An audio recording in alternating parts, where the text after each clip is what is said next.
سپہر کے 3 بجے ہیں۔ السلام علیکم، یہ ریڈیو پاکستان ہے۔ عامر ہاشمی سے خبریں سنیے۔ پہلے اہم خبروں کا خلاصہ۔ صدر مملکت اور وزیر اعظم نے نیپال کے ساتھ دو طرفہ تعاون مزید مضبوط بنانے کے لیے اس کی نو منتخب حکومت سے مل کر کام کرنے کی خواہش ظاہر کی ہے۔ نائب وزیر اعظم اور کویت کے وزیر خارجہ نے ٹیلی فون پر گفتگو میں مذاکرات اور کشیدگی میں کمی کی فوری ضرورت پر زور دیا ہے۔ پاکستان کی مسلح افواج نے آپریشن غضب للحق کے تحت جوب سیکٹر میں افغان طالبان کی چوکیوں کو کامیابی سے نشانہ بنایا۔ حضرت علی رضی اللہ تعالی عنہ کا یوم شہادت آج مذہبی عقیدت و احترام کے ساتھ منایا جا رہا ہے۔ کل جماعتی حریت کانفرنس نے کہا ہے کہ تنازع کشمیر پر بھارت کی ہٹ دھرمی سے پورے جنوبی ایشیا کے امن کو خطرہ لاحق ہے۔ اور پاکستان اور بنگلہ دیش کے درمیان 3 میچوں کی سیریز کا پہلا ایک روزہ بین الاقوامی کرکٹ میچ ڈھاکہ میں جاری ہے۔ اب خبریں تفصیل کے ساتھ۔ صدر آصف علی زرداری اور وزیر اعظم شہباز شریف نے نیپال میں 2026 کے انتخابات میں شاندار کامیابی پر راشٹریہ سوتنتر پارٹی کو دلی مبارکباد پیش کی ہے۔ ایک بیان میں صدر مملکت نے کہا کہ انتخابی عمل میں نوجوانوں کا فعال کردار بہت حوصلہ افزا تھا اور قابل احتساب حکمرانی اور اصلاحات کے لیے وسیع تر علاقائی خواہش کی عکاسی کرتا ہے۔ انہوں نے باہمی احترام، خیر سگالی اور مشترکہ مفادات کی بنیاد پر دو طرفہ تعاون کو مزید وسعت دینے کی پاکستان کی خواہش کا اعادہ کیا۔ وزیر اعظم نے ایکس ہینڈل پر ایک پوسٹ میں کہا کہ یہ مضبوط مینڈیٹ نئی اور متحرک قیادت میں نیپالی عوام کے اعتماد کی عکاسی کرتا ہے۔ انہوں نے کہا کہ پاکستان دونوں ملکوں کے درمیان تاریخی دوستی اور تعاون کو مزید مستحکم کرنے کے لیے نیپال کی نو منتخب حکومت کے ساتھ مل کر کام کرنے کے لیے پرعزم ہے۔ نائب وزیر اعظم محمد اسحاق ڈار اور کویت کے وزیر خارجہ شیخ جراح جابر الاحمد الصباح نے ٹیلی فون پر گفتگو میں خطے میں امن و استحکام کو فروغ دینے کے لیے مذاکرات اور کشیدگی میں کمی کی فوری ضرورت پر زور دیا ہے۔ انہوں نے کویت پر حملوں سمیت علاقائی صورتحال پر گہری تشویش کا اظہار کیا۔ نائب وزیر اعظم نے کویت کی قیادت اور عوام کے ساتھ پاکستان کی یکجہتی کا اظہار بھی کیا۔ دونوں فریقوں نے اقوام متحدہ کے سلامتی کونسل میں زیر غور امور پر بھی تبادلہ خیال کیا اور پاکستان اور کویت کے تاریخی برادرانہ تعلقات کا اعادہ کیا۔ انفارمیشن ٹیکنالوجی اور ٹیلی کمیونیکیشن کے وزیر شہزاد فاطمہ خارجہ نے کہا ہے کہ حکومت جدید ڈیجیٹل مہارتوں کے ذریعے پاکستان کو سائبر ریزیلینٹ ملک بنانے کے لیے کام کر رہی ہے۔ انہوں نے آج اسلام آباد میں سائبر سیکیورٹی سے متعلق ایک تقریب سے خطاب کرتے ہوئے اس بات کا اعتراف کیا کہ ڈیجیٹلائزیشن کی راہ پر گامزن ہونے میں کئی چیلنجز درپیش ہوتے ہیں۔ انہوں نے کہا کہ ایک محفوظ ڈیجیٹل نظام کی تشکیل ہماری اولین ترجیح ہے۔ وفاقی وزیر نے کہا کہ حکومت شہریوں کے ذاتی ڈیٹا کو بہتر طریقے سے محفوظ کرنے کے لیے کوششیں کر رہی ہے۔ شہزاد فاطمہ نے بتایا کہ وفاقی حکومت کے تقریباً تمام محکموں کو ڈیجیٹل گورننس اور پیپر لیس نظام میں تبدیل کر دیا گیا ہے۔ انہوں نے کہا کہ گھر سے کام کرنے کی موجودہ پالیسی نے ڈیجیٹل ٹولز کے استعمال کی اہمیت کو مزید بڑھا دیا ہے۔ اسپیکر قومی اسمبلی سردار ایاز صادق نے ایوان زیریں کا اجلاس کل سپہر 3 بجے طلب کیا ہے۔ ایوان میں قانون سازی کے علاوہ اہم قومی امور پر بحث کی جائے گی۔ وزیر اعلیٰ پنجاب مریم نواز نے متعلقہ حکام کو غیر قانونی اسلحہ اور اس کی نمائش کی روک تھام کرنے کی ہدایت کی ہے۔ انہوں نے ایک بیان میں کرائم کنٹرول ڈپارٹمنٹ کو ہدایت کی کہ عید پر ہوائی فائرنگ کرنے والے افراد کے خلاف کارروائی کو یقینی بنایا جائے۔ وزیر اعلیٰ نے غیر قانونی اسلحے کی نمائش اور استعمال کی روک تھام کے لیے پنجاب سرنڈر ایلیسٹ آرمز ایکٹ 2026 کی بھی منظوری دی۔ سندھ حکومت نے کفایت شعاری ایندھن کی بچت کے منصوبے پر عمل درآمد کا نوٹیفیکیشن جاری کر دیا ہے۔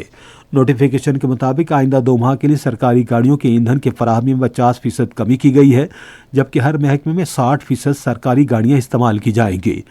اس سال جون تک ہر قسم کی نئی گاڑیوں کی خریداری، غیر ملکی وفود کے دورے کے علاوہ سرکاری عشائیے اور افطار کے انتظام پر بھی پابندی ہوگی۔ تمام سرکاری دفاتر پیر سے جمعرات تک کام کریں گے، جبکہ اس کا اطلاق بینکاری اور ضروری خدمات کے شعبوں پر نہیں ہوگا۔ گورنر خیبر پختونخوا فیصل کریم کنڈی نے اسلام آباد میں جمعیت علماء اسلام کے سربراہ مولانا فضل الرحمان سے ملاقات کی۔ ملاقات کے دوران دونوں رہنماؤں نے علیحدگی میں بات چیت کی اور ملک کی مجموعی سیاسی صورتحال پر تبادلہ خیال کیا۔ انہوں نے خیبر پختونخوا میں امن و امان کی موجودہ صورتحال پر شدید تشویش کا اظہار کیا۔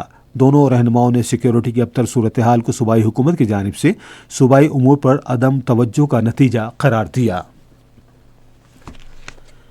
یہ خبریں آپ ریڈیو پاکستان سے سن رہے ہیں۔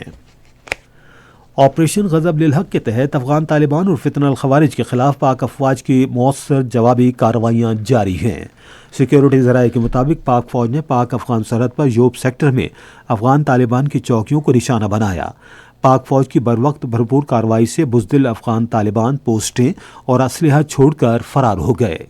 پاک فوج نے افغان طالبان کے زیر قبضہ پوزیشنوں سے روسی ساختہ 73 ملی metre HGL-9 heavy grenade launchers قبضے میں لے لیے ہیں۔ پاکستان نے کسی بھی صورت میں کیمیائی ہتھیاروں کے استعمال کی سخت مخالفت کا اعادہ کیا ہے۔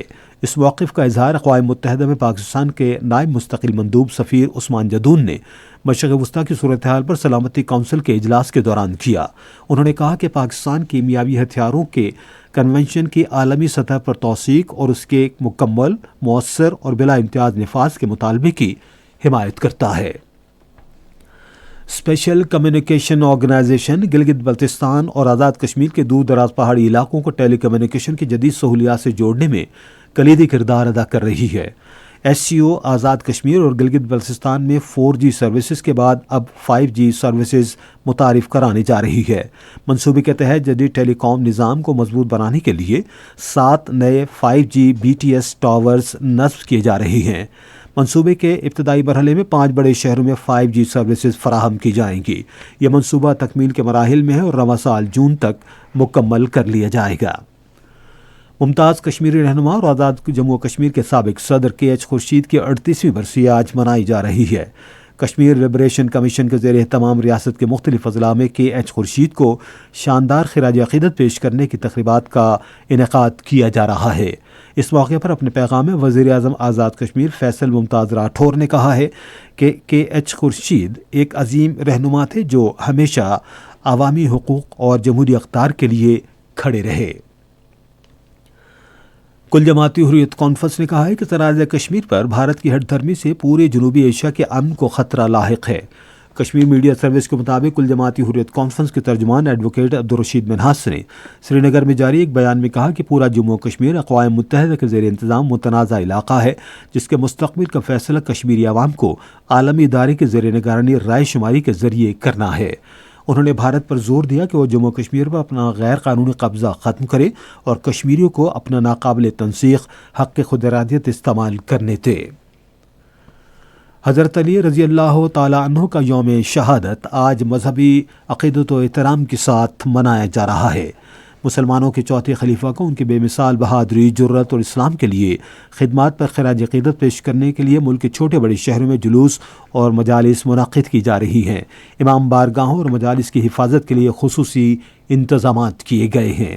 ادھر وزیر داخلہ محسن نقوی نے لاہور میں ممتاز علماء سے ملاقات کے دوران کہا کہ ملک بھر میں اس دن کے حوالے سے تمام ماتمی جلوس نماز مغرب تک اختتام پذیر ہو جائیں گے۔ ریڈیو پاکستان آج سپہر 3:20 پر اپنے قومی نشریاتی رابطے پر اسلام کے چوتھے خلیفہ حضرت علی رضی اللہ تعالی عنہ کے یوم شہادت کے حوالے سے تیسرا سیمینار نشر کرے گا۔ موضوع ہے امیر المومنین سید علی کرم اللہ وجہہ اور فتنہ الخوارج۔ ڈھاکہ میں بنگلہ دیش کے خلاف 3 میچوں کی سیریز کے پہلے ایک روزہ بین الاقوامی میچ میں پاکستان نے اب سے تھوڑی دیر پہلے تک 22 اوورز میں 77 رنز بنائے اور اس کے 6 کھلاڑی آؤٹ ہوئے تھے۔ اس سے قبل بنگلہ دیش نے ٹاس جیت کر فیلڈنگ کا فیصلہ کیا۔ اور اب موسم۔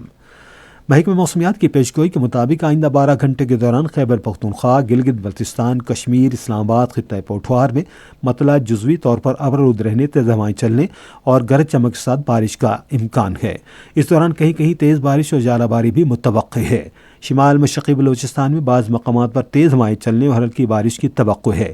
آج ریکارڈ کیا گیا بعض بڑے شہروں کا درجہ حرارت: Islamabad 25 degree centigrade, Lahore 32، Karachi 31، Peshawar 26، Quetta 18، Gilgit 15، Murree 10، Muzaffarabad 12، جبکہ سری نگر 11، جموں 29 اور لیہ میں 5 ڈگری سینٹی گریڈ۔ خاص خبروں کا خلاصہ ایک بار پھر سن لیجیے۔ صدر مملکت اور وزیر اعظم نے نیپال کے ساتھ دو طرفہ تعاون مزید مضبوط بنانے کے لیے اس کی نو منتخب حکومت سے مل کر کام کرنے کی خواہش ظاہر کی ہے۔ نائب وزیر اعظم اور کویت کے وزیر خارجہ نے ٹیلی فون پر گفتگو میں مذاکرات اور کشیدگی میں کمی کی فوری ضرورت پر زور دیا ہے۔ اور پاکستان کے مسلح افواج نے آپریشن غضب للحق کے تحت یوب سیکٹر میں افغان طالبان کی چوکیوں کو کامیابی سے نشانہ بنایا۔ اسی کے ساتھ خبریں ختم ہوئی۔ مزید خبروں اور تجزیوں کے لیے ہماری ویب سائٹ پر radio.gov.pk اور فیس بک کے link radio Pakistan news official پر براہ راست ویڈیو اسٹریمنگ بھی ملاحظہ کیجیے۔